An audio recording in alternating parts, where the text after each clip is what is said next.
नमस्कार। बच्चों के उचित दिशा निर्देशन के इच्छुक समस्त अभिभावकगण गण मैं संतोष श्री अरविंदो सोसाइटी के रूपांतर कार्यक्रम के प्रतिनिधि के रूप में आपका हार्दिक अभिनंदन करती हूँ। और जो हमारे वक्तव्य के माध्यम से अपने अनुभव ग्रहण करते हैं, हम लोगों के प्रोग्राम के आधार पर, कार्यक्रम के आधार पर उनको लाइक करते हैं, कमेंट्स करते हैं, शेयर करते हैं और साथ ही साथ सजेशन भी देते हैं, उन सभी का मैं हृदय से आभार प्रदर्शन करती हूँ। अभी कुछ दिन पूर्व जो हमने सेशन लिया था उसमें हमने आप लोगों को बताया था कि हम अपनी संतान को किन लेवल से विभूषित करें और उसके पश्चात बताया कि उनकी किस प्रकार से माता पिता अपने बच्चों को एक अच्छा सा व्यक्तित्व विकसित करने के लिए किस प्रकार से संयमित जीवन व्यतीत करें। चलिए आज उसी कड़ी को हम आगे बढ़ाते हुए आपसे बात करना चाहते हैं कि अपनी संतान को हम स्वयं से भी सबल शक्तिशाली किस प्रकार से बनाएं। आज मुझे एक बहुत बचपन में सुनी हुई कहानी याद आ रही है। एक राजा था, उसका बहुत बहुत ज्यादा इच्छाओं के पश्चात, बहुत समय पश्चात उसको पुत्र रत्न की प्राप्ति हुई। बहुत स्वाभाविक है कि वो बहुत लालन पालन उसका कितना अच्छी तरह से हुआ होगा, कितनी अच्छी तरह से उसकी देख रेख की गई होगी, कितना उसको लाड़ प्यार मिल रहा होगा। जैसे जैसे वो थोड़ा थोड़ा बड़ा होने लगा, राजा को उसके प्रति चिंता होने लगी। राजा सोचने लगा, मैं किस प्रकार से उसको एक सक्षम राजा बना सकता हूँ। फिर उसे एकदम याद आया कि मेरा एक मित्र था जो कि एक दुकानदार है, जो कि आजकल दुकानदार है। तो उसने उसको बुलाया और उससे कहा, देख, 1 वर्ष के लिए मैं अपना पुत्र तुझे सौंपता हूँ। तो उसने कहा, क्यों? कि मैं चाहता हूँ जिस तरह से तू मेहनत करता है, सुबह से शाम तक दुकान पर देखता है, अपनी चीजों को व्यवस्थित रखता है, अपने वो अपने ग्राहक को संतुष्ट करके भेजता है, उसे अच्छी तरह से, और तू अपने बही खाते को ढंग से रखता है, वैसा ही तू मेरे पुत्र के अंदर एक व्यवस्थित जीवन बना सके, मैं उसको तुझको सौंप देता हूँ। अब दुकानदार उसको लेकर गया। वहां जाकर के उसने अपने घर में देखा, सब लोग इतने प्रसन्न हुए, राजा का बेटा हमारे घर में रह रहा है। तो उनके अंदर एक इच्छा आ गई कि हम दुकानदार की तरह क्यों रखें, ये तो एक राजकुमार है, उसको तो उसी तरह से रखना है। एक भोग विलास की, जो कि वो भी खुद स्वयं में समर्थ नहीं थे, उस बच्चे को वो सारी भोग विलास की सामग्री उसको देते रहे। बाद में 1 वर्ष हो गया। 1 वर्ष के पश्चात राजा के पास बेटा पहुंचा। राजा ने पूछा, बेटा, तो राजा ने उसकी तरफ देखा, उसके अंदर तो वही राजकुमारी वाली कांति थी, वही, ना उसके शरीर में सुगठितपन आया था, ना ही वो एक अनुशासित सा दिखाई दे रहा था। राजा ने उनसे पूछा, बेटा, जब आप चले थे तो मेरे मित्र ने आपको कुछ दिया था? तो उसने बहुत लापरवाही से एक सोने का सिक्का लिया, निकाला जेब से और कहा, हाँ हाँ पिताजी, ये मुझको दे दिया। अब जब उसने देखा तो राजा ने क्या किया, तुरंत ही उस सिक्के को हाथ पर रखते ही एकदम उसको उछाल कर फेंक दिया, तिरस्कार भरे ढंग से फेंक दिया। राजकुमार उसको देखते हुए बड़ा आराम से अपने कमरे में चला गया। राजा को फिर चिंता होने लगी कि ये तो वहां पर रहकर भी कुछ नहीं सीखा, मैंने जिस कार्य के लिए भेजा था उसे। फिर उसका एक बहुत पुराना परिचित था, एक लकड़हारा, वो बहुत मेहनत करता था, राजा उसके कार्य प्रणाली से बहुत ही प्रभावित था। राजा ने क्या किया, लकड़हारे को बुलाया और कहा कि आप मेरे पुत्र को 1 वर्ष अपने पास रखें। लकड़हारे ने प्रश्नवाचक दृष्टि से देखा तो उन्होंने समझाया, मैं चाहता हूं मेरा पुत्र एक अत्यधिक मेहनती व्यक्ति बने। लकड़हारा भी ऐसे ले गया। वहां पर भी स्थिति ऐसी हुई कि उसके बच्चे जो है इतने ज्यादा खुश होने लगे, अरे हमारे यहाँ राजा कर रह रहा है, और अपने साथी संगी साथियों को बताते कि अरे हमारे यहाँ पता है राजकुमार आए हैं, राजकुमार आए हैं, और वहां पर भी उनके सामर्थ्य से अधिक ही उसका व्यवहार राजकुमार के प्रति राजकुमार जैसा ही व्यवहार किया जाने लगा। साल भर बाद वह लकड़हारा जब उनके पुत्र को लेकर आया तो राजा ने देखा ये तो फिर भी ऐसा ही एक विलासी सा, मतलब एक लापरवाह किस्म का इस तरह का बच्चा ही आया है। फिर अब उसने पूछा कि क्या मेरे लकड़हारे मित्र ने आपको कुछ दिया? तो उसने बड़ी लापरवाही से एक चांदी का सिक्का निकाला और राजा के हाथ में दिया। राजा ने उसको भी उसके सामने ही फेंक दिया लापरवाही से, पर राजकुमार पर कोई प्रभाव नहीं पड़ा। जब राजकुमार पर प्रभाव नहीं पड़ा तो वो राजा फिर चिंतित हो गया। राजा ने अब की बार सोचा, उसको एक ध्यान आया, अपने राज्य का एक किसान, उसने उसको बुलाया कि किसान से एक अनुरोध करते हुए, प्रार्थना करते उसने कहा, कृपया मेरे पुत्र को आप अपने साथ रखें और जैसा कार्य आप करते हैं बिल्कुल वैसा ही आप उसको सिखाएं। किसान किसान जो था सीधा साधा था और राजा की आज्ञा मानना तो उसके लिए आवश्यक था, परंतु उसने जैसा राजा ने कहा वैसा ही करने की ठान ली। वो राजकुमार को लेकर के अपने घर पर गया। वहां पर रोज सुबह स्वयं उठता, अपने पशुओं की देखभाल कराता, उसको लेकर के खेत में जाता। जब निराई का टाइम आता था कराता था, उससे हल भी चलवाता था, निराई करवाता था, गुड़ाई करवाता था, उससे पौधों को सिंचवाता था और उससे ही फल सब्जियों को खरीदवा कर, कटवा करके, उखड़वा करके बाजार में बेचने के लिए भेजता था। उसको शुरू शुरू में तो बहुत बुरा लगा राजकुमार को, परंतु धीरे धीरे वो उसका अभ्यस्त होने लगा, क्योंकि वो तो बालक था, बालक तो जल्दी सीख जाते हैं। तो वो जो है उसी तरह व्यापार करता था, चीजों को बेच कर आता था और उससे संबंधित बातों को सुनता और पूछता भी रहता था, ये चीज कितने में बिकी, इससे हमें कितना फायदा हुआ, इस तरह से वो बातें करता। उसका रंग एकदम काला पड़ चुका था, पर शरीर सुगठित हो गया था। उसका के चेहरे पर एक अलग तेज दिखाई दे रहा था, एक अनुभवी बालक का तेज उसके चेहरे पर आ गया था। 1 वर्ष हो गया, किसान लेकर के फिर राजा के पास पहुंचा।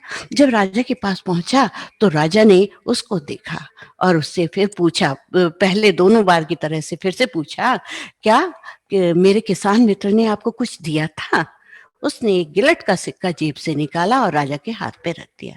राजा ने पहले दोनों बार की भांति एकदम उसको उछाला। उछालने जैसे ही लगा था, एकदम राजकुमार ने राजा का कसकर हाथ पकड़ लिया और कहा, पिताजी इसको नहीं फेंकने दूंगा। क्यों? राजा ने कहा, क्यों? कि मेरे पुरुषार्थ की, मेरे मेहनत की कमाई है, मैं इसको किसी तरह नहीं फेंकूंगा। ये कमाई मुझको किसान ने दी है, किसान, आपके मित्र किसान ने दी है। तो राजा एकदम उसकी चेहरे की तरफ देखने लगा और उसको समझ में आ गया राजा को कि आज मेरा बच्चा पूर्ण रूप से एक व्यक्ति बन पाया है, एक सफल व्यक्ति बन पाया है। तो हम क्या चाहते हैं, हम क्या करते हैं, हम बच्चे को फिजिकली कंफर्ट बहुत देते हैं, परंतु उसको, उसकी आत्मिक शक्ति को, उसकी इमोशनल शक्ति को, स्पिरिचुअल शक्ति को आगे नहीं बढ़ाते। एक पंक्ति मुझे याद आती है, don't raise your kids to have more than you had. यानी ये बात तो फिजिकल हो गई, यानी don't raise your kids to have more than you had, raise them to be more than you were. यानी आत्मिक शक्ति से उन्हें, आपकी एक, हर अभिभावक की एक प्योर इंटेंशन होती है। क्या इंटेंशन होती है?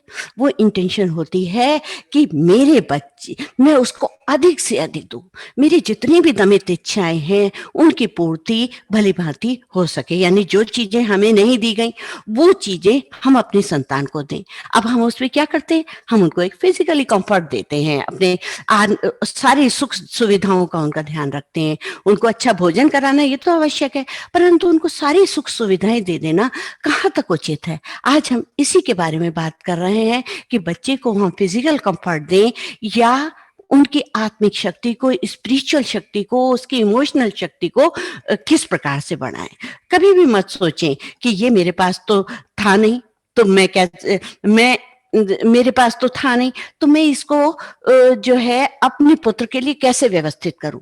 मेरी जान पहचान में भी कई लोग ऐसे हैं जो कि अपने बच्चों की इच्छाओं की पूर्ति कर्ज लेकर के या किसी तरह की बातों से, काश उन्होंने अपने बच्चों से स्वयं में बात की होती, उनकी आत्मिक शक्ति बढ़ाया होता, तो वो बाद में जिस तरह कर्ज में डूबे हुए परेशान स्थिति में रहे, तो वैसे ना हो पाते आज। तो उसके बाद हम क्या करते हैं कि मैं मानती हूँ कि कंफर्ट अच्छा है, कंफर्ट के लिए बहुत सारे इन्वेंशन भी हुए, पर अगर बच्चे के अंदर एक आदत हो जाए, मैं तो इसके बिना रह ही नहीं सकता, तो ये क्या है, उनके अंदर डिपेंडेंसी हो गई, आदतों के गुलाम हो गए, वो एडिक्ट हो गए और उसके बिना वो कार्य नहीं कर सकते। मैं कंफर्ट के वो बुरा नहीं समझती, कंफर्ट होना चाहिए उनके अंदर, कंफर्ट के साथ साथ उन एडजस्टमेंट की, एडॉप्शन की भी, वातावरण के साथ एडजस्ट होने की भी बात आनी चाहिए। एक अक्सर हम लोग कहते हैं कि भाई मैं तो अपने बेटे को राजा की तरह से पालूंगा, है मेरा बेटा तो राजा है। अब आप सोचिए राजा का अर्थ क्या है? क्या ये कि उनको सुविधाओं के माध्यम से पाला जाए, उनको हर तरह के ऐशो आराम दिए जाएं? हैं? क्या आपने उसका लालन पालन अच्छी तरह किया? बल्कि मैं आपकी बात बिल्कुल सहमत हूँ कि राजा की तरह पालो, पर राजा की तरह इसे कैसे पालो कि बच्चे के अंदर उसके मन, बुद्धि, कर्म पर नियंत्रण करना सिखाएं, उन पर शासन करना सिखाएं, उनकी ज्ञानेंद्रियों पर, उनके कर्मेंद्रियों पर। यदि वो आपके बच्चे स्वयं में कंट्रोल करना सीख जाते हैं, तो असल में देखा जाए वही राजा होते हैं। क्या है कि जो बच्चा स्वयं पर कंट्रोल कर लेता है, स्वयं के मन, बुद्धि, कर्म पर कंट्रोल कर लेता है, वही भली भांति एक राजा होता है। क्योंकि अगर आप देखा जाए, हर परिस्थितियों पर नियंत्रण करना, नियंत्रण उसके माध्यम से वो हर परिस्थितियों पर नियंत्रण कर सकता है और हर जीवन के उतार चढ़ाव में स्वयं को संभाल सकता है। और जो है, अगर आप देखें तो कितने सारे हमारे महापुरुष हुए हैं, कितने लोगों के नाम बताऊं मैं कि आप अगर जो देखो सबसे ऊपर सर्वोच्च स्थिति पर बैठने वाले व्यक्ति हैं, वो सब किस पर सबसे पहले क्या थे, उन्होंने कितनी मेहनत की। लाल बहादुर शास्त्री जी को देख लीजिए, अबुल कलाम जी को देख लीजिए, डॉक्टर राजेंद्र प्रसाद को देख लीजिए, किन लोगों ने, कुछ ही व्यक्ति ऐसे हुए हैं, या आप अपने प्रधानमंत्री को ही देख लीजिए, तो उन्होंने कितनी कितनी विषम परिस्थितियों में खड़ा होकर के उस गुड़ाई, खेत की गुड़ाई कर रहा है। जो उसका पिता साथ में जा रहा था, तो उसने देखा कि जो है, उसने देखा कि एक बच्चा घोड़े पर बैठा है और दूसरा बच्चा गुड़ाई कर रहा है। तो उसने अपने बच्चे से पूछा कि एक बात बता बेटा, इन दोनों में से असली राजकुमार का, राजा का बेटा कौन सा है?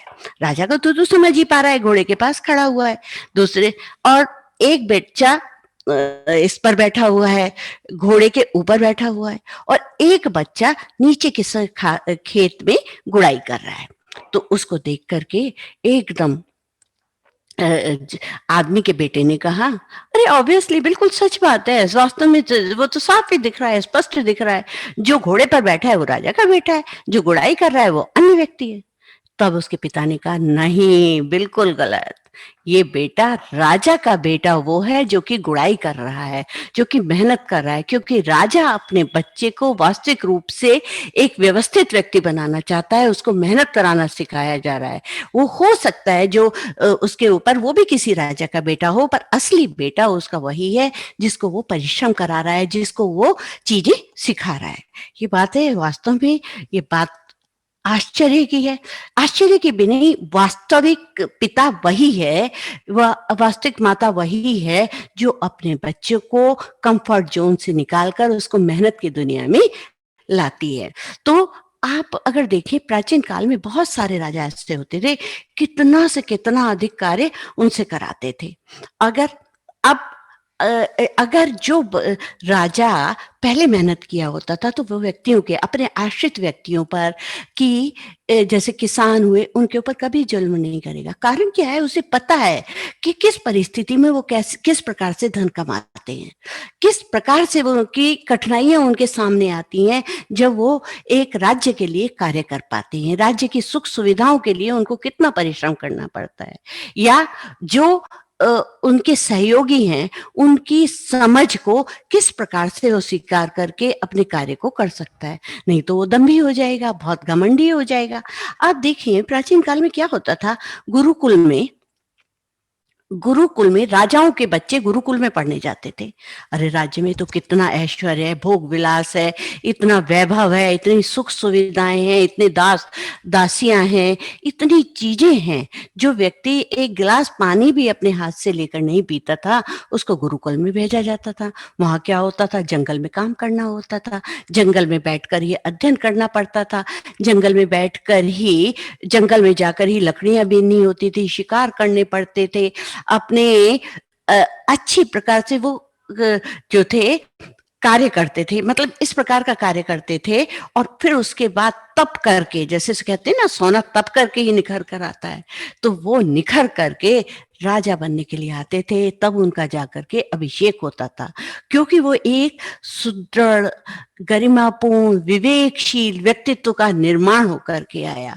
तो अब उस कंफर्ट से निकलकर उनके अंदर क्या आई, स्टेबिलिटी आई, एक संयमित जीवन जीने की व्यक्ति आई, वो जीवन जीने की शक्ति आई।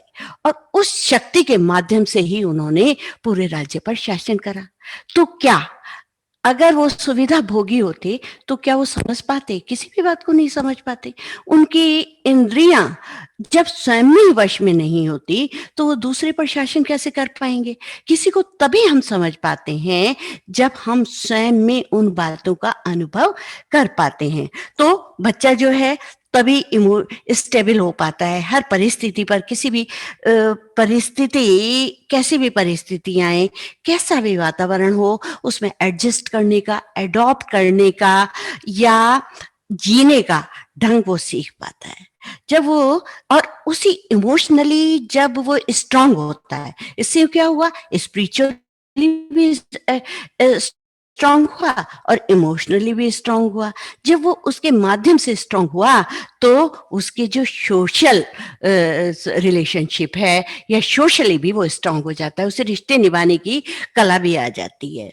तो उसे सारी चीजें, उसको कैरियर के जो के उसके जीवन के कैरियर के जो उतार चढ़ाव होते हैं उसमें भी वो एक विवेकपूर्ण निर्णय ले पाता है, विवेकपूर्ण ढंग से सीख पाता है। कोई भी विषम परिस्थिति आए वो अपना विवेक समाप्त नहीं करता, क्योंकि उसने मेहनत की है, उसने एक एक अच्छी सी स्थिति, एक विषम परिस्थितियों में उसने जीना सीखा है।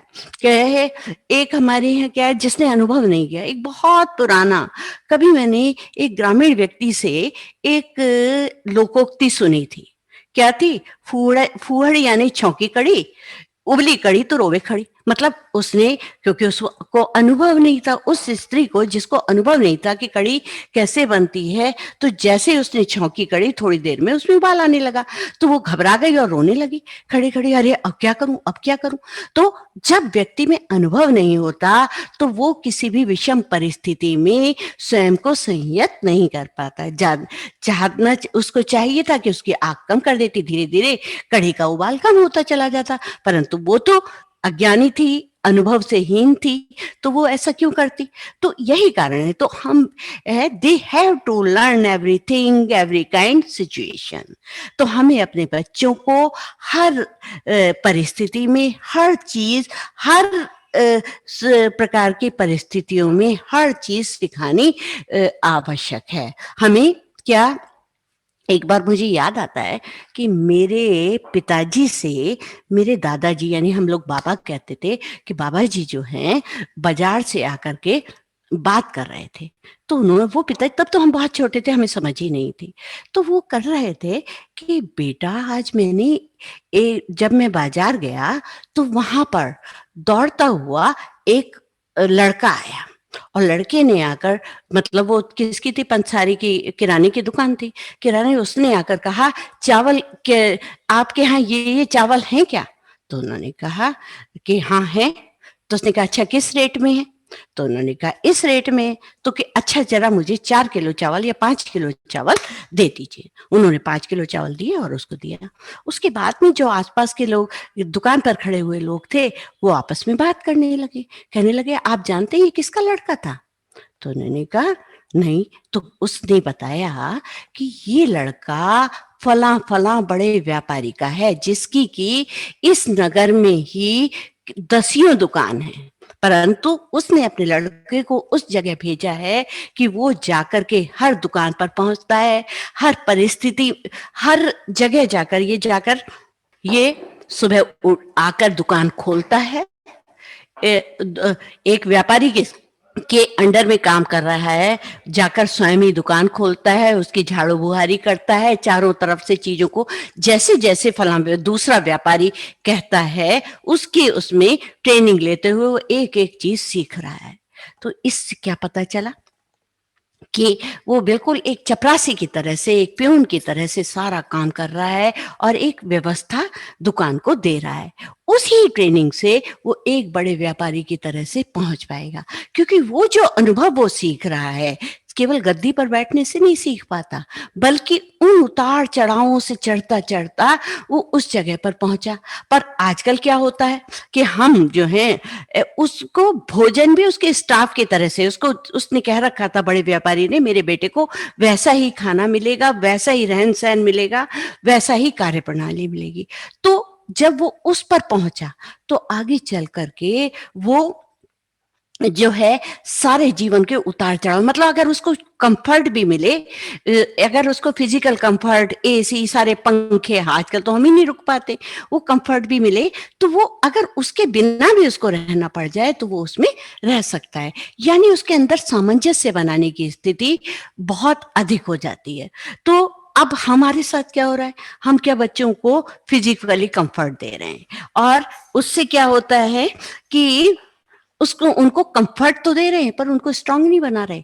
देखिए, कंफर्ट बनाना, कंफर्टेबल बनाना और स्ट्रांगर बनाना, ये दोनों अलग तरह की चीजें। स्ट्रांगर बनाना हमें उनको इमोशनली, स्पिरिचुअली और कहना चाहिए उनको एडजस्टमेंट करना, अडॉप्ट करना हर परिस्थिति को, तो वो सब सिखाना होगा। हम उनको एक व्यवस्थित जीवन दें। Make your child stronger than you. जितने आप स्ट्रांग थे, आपसे भी अधिक आपका बच्चा स्ट्रांग बने।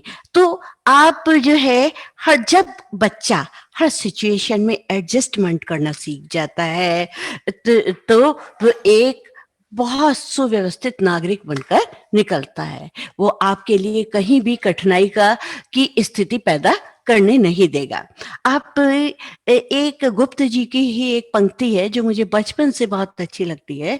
जितने कष्ट कंटकों में है, जिनका जीवन सुमन खिला, गौरव गंध उन्हें उतना ही, यत्र तत्र सर्वत्र मिला।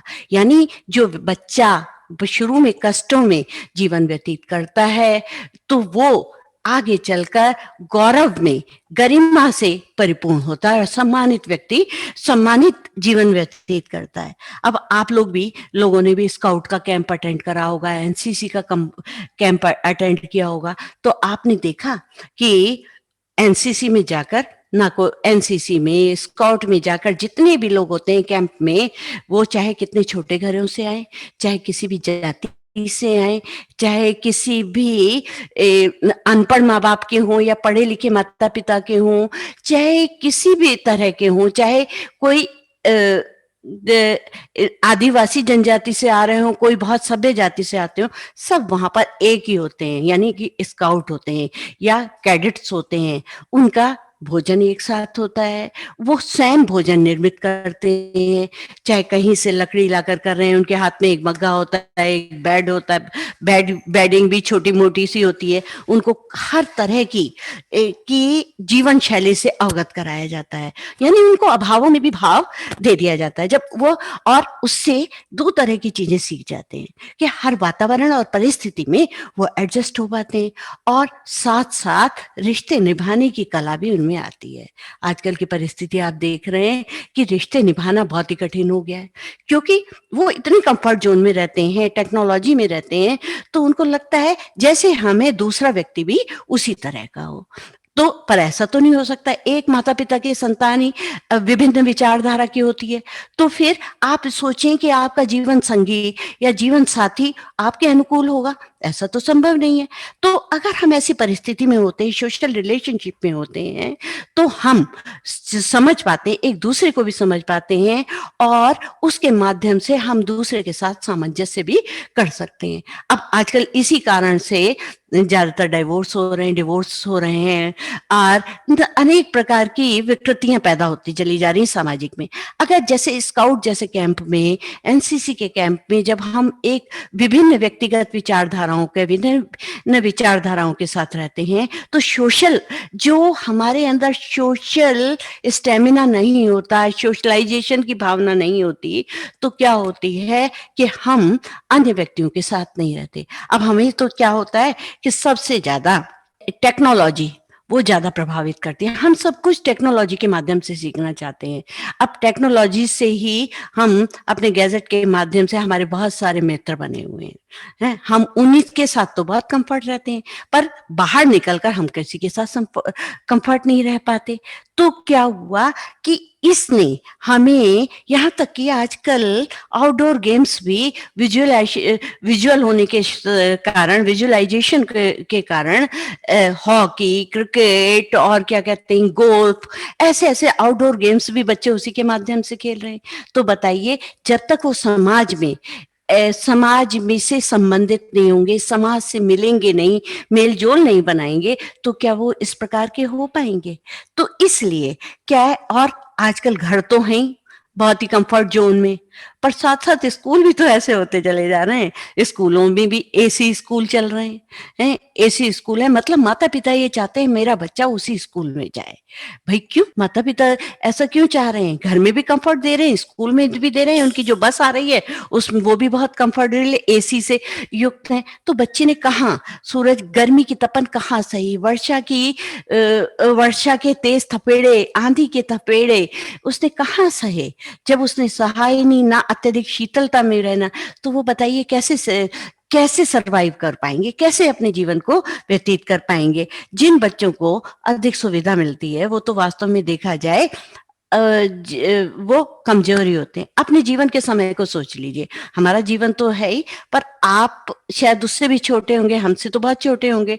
तो आप अपने जीवन काल को देखिए कि आपको विद्यालय जाने में परेशानी नहीं होती थी, पर आप हँसते-खेलते अपने भारी बैग को कंधे पे भागते हुए चले जाते थे, कच्चे फल खाते हुए चले जाते थे, सब कुछ खा लेते थे। सबके साथ आपके का शरीर एडजस्ट हो चुका होता था।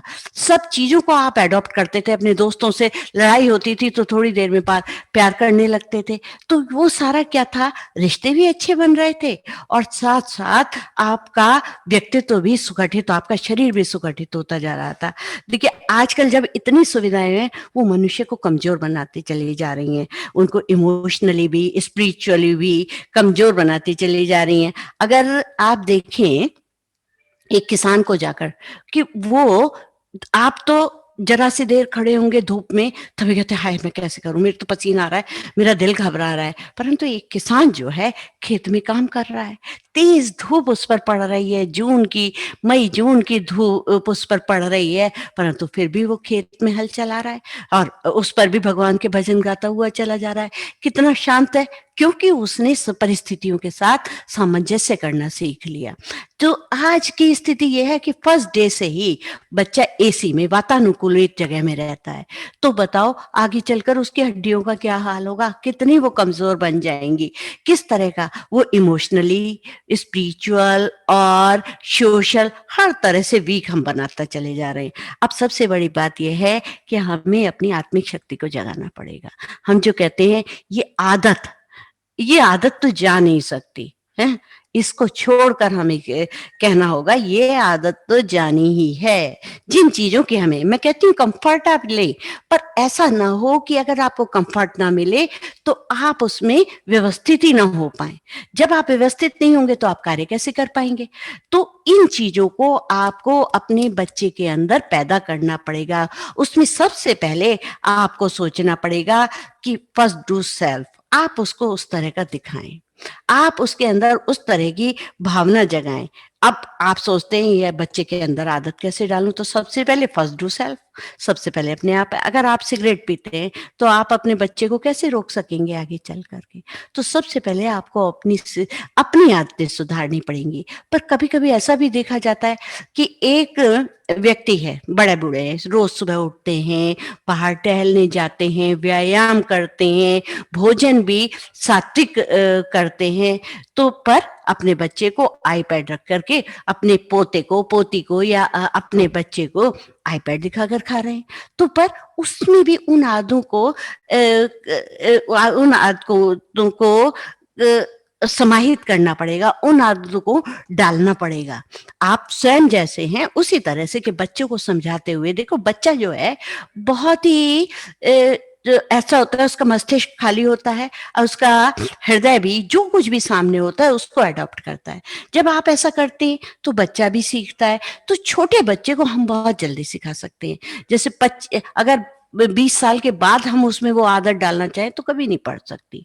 आपको जैसे मैंने अभी एक कहानी सुनाई थी ना, कि एक म्यूजिक टीचर के पास वो जाते हैं तो कहते हैं कि जो सीखा हुआ बच्चा है उसको तो मैं क्या कहते हैं, उसके तो 1000 रुपए फीस लूंगा, जो जिसको कुछ नहीं आता उसके मैं 500 लूंगा। क्यों?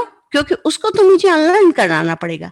तो 20-22 साल के बच्चे को आप कोई आदत में उसको सुधार नहीं कर सकते। आपको प्रारंभिक अवस्था में ही उस बच्चे के अंदर उन आदतों को विकसित करना पड़ेगा, वातावरण से सामंजस्य स्थापित करने के लिए सोशल ढंग से उसको करना पड़ेगा। हमें एक बच्चे का ओवरऑल कंप्लीट वेलबींग चाइल्ड बनाना है, ना कि हमें वीकनेस से भरा हुआ, यानी पूरे उसके व्यक्तित्व का सही निर्माण कराना हमारा हमारा ध्येय होना चाहिए। और ये कौन कर पाएगा? माता पिता कर पाएंगे।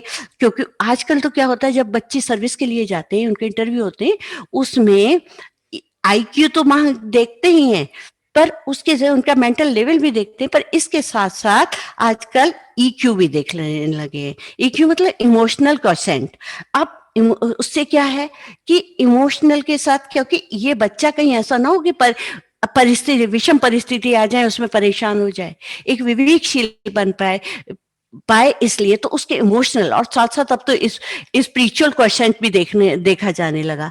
क्यों? क्योंकि जब हमारी आत्मिक शक्ति दृढ़ होती है तभी हम इमोशनली स्ट्रांग होते हैं और फिर तभी हम फिजिकल स्ट्रांग होते हैं। अगर हम भोजन करते जाएं, न्यूट्रिशंस तो हमारे अंदर आएंगे, पर वास्तव में हम एक दृढ़ शक्ति वाले, दृढ़ इच्छा शक्ति वाले व्यक्ति बन जाएं, ये असंभव है। इसलिए बच्चे को स्पिरिचुअली ताकत दें, पावर दें, उन्हें स्पिरिचुअली पावर दें, इन्हें एक इमोशनली पावर दें, तभी हम लोग उस पे। अब मैं कई बार तो सोचती हूँ कि जब हमारे बच्चों के विवाह होते हैं उससे पहले भी उन्हें एक ट्रेनिंग देने के लिए किसी के पास भेजना चाहिए, जिससे कि वो सामंजस्य स्थापित करना सीख जाए।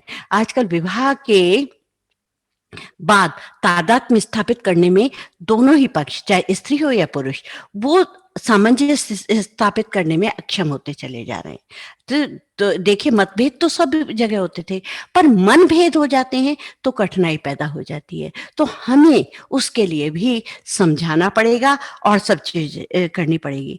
पहले आप देखिए, पहले के जो परिवार होते थे, 8-8 भाई बहन होते थे, ना घर में कोई नौकर चाकर होता था ना कुछ है, और अच्छी तरह से जीवन यापन होता था। सभी मस्ती करते हुए कार्य करते थे, प्रसन्न होकर के, और उनके अंदर आपस में एक इतना अच्छा अनुबंध, वो संबंध होता था, सामंजस्य होता था, वो बहुत अच्छी तरह से खेलते कूदते थे। परंतु आजकल इस तरह का नहीं है। क्या उनके क्या आजकल जो एक छोटा सा घर वो पलना चलना मुश्किल हो गया है, परंतु वो पहले के टाइम के 8-8 भाई-बहनों का घर बहुत ही इत्मीनान से चला करता था। और आजकल तो क्या हो गया है कि माँ-बाप को जैसे नुस्खा मिल गया है, बच्चे के हाथ में फ़ोन थमा देते हैं, ये आपका लैपटॉप थमा देते हैं या कोई भी गैजेट थमा देते हैं और अपना निश्चिंत होकर काम करने लगते हैं।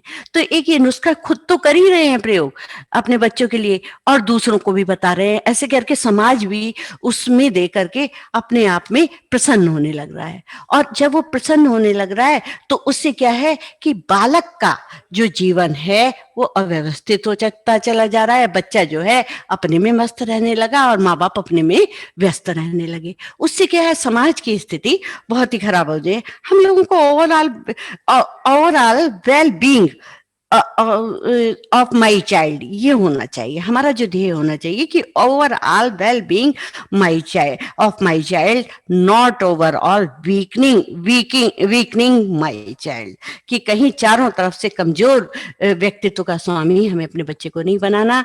हमें अब हम अपने बच्चे को प्यार कितना करते हैं ये हमारा अपना व्यवहार बताएगा कि हम अपने बच्चे को प्यार कितना करते हैं ये हमारा है। और हमें उसकी प्यार करने का मतलब ये नहीं है कि हम उसको सुविधाओं से सुख सुविधाओं से भरपूर कर दें, बल्कि हम उसको प्यार करके एक व्यवस्थित जीवन आगामी भविष्य उसका कितना उज्जवल बना सकें ये हमें ध्यान करना पड़ेगा। हमें not just physical health of my child करना चाहिए, ना इंटेलेक्चुअल करना चाहिए कि बच्चे को हम ये भी सिखा रहे हैं, ये भी सिखा रहे हैं, ये भी सिखा रहे हैं, मतलब सारी चीजें सिखा रहे हैं और बच्चा एक चीज सीख नहीं पा रहा।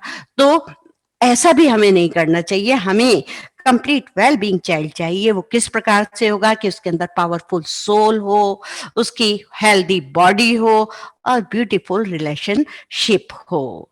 और छोटी छोटी हमें चीजें अपनी सोच के माध्यम से बदलनी पड़ेगी। उसके लिए हमें इफेक्टिव मैनेजमेंट करना पड़ेगा और हमें मेहनत स्वयं करनी पड़ेगी अपने बच्चे को व्यवस्थित आकार देने के लिए। चलिए यहीं हम अपना वक्तव्य समाप्त करते हैं और विराम देते हैं। और कल का जो हमारा टॉपिक रहेगा वो रहेगा अभिभावकों द्वारा अपनी संतान हेतु अस्वीकृति का यानी नकारात्मकता का बोध क्यों आवश्यक है, कि हमें बच्चे को नो कहना भी सिखाना पड़ेगा। धन्यवाद।